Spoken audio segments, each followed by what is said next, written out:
paano i-turn off ang talkback ng Android. So kita niyo naman guys, na-emit siya ng kusa, so ibig sabihin naka-turn on ang talkback. So paano nga ba siya i-off? So punta lang ka sa inyong settings, click nyo lang yan ng isa, then double tap.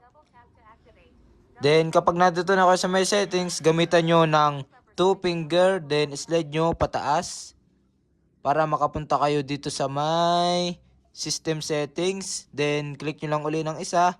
Tapos double tap nyo lang uli para makapunta kayo sa system settings. At dito sa may system settings, hanapin nyo itong accessibility. Click nyo lang yan. Then double tap nyo uli. At dito sa may accessibility, punta kayo dito sa may vision.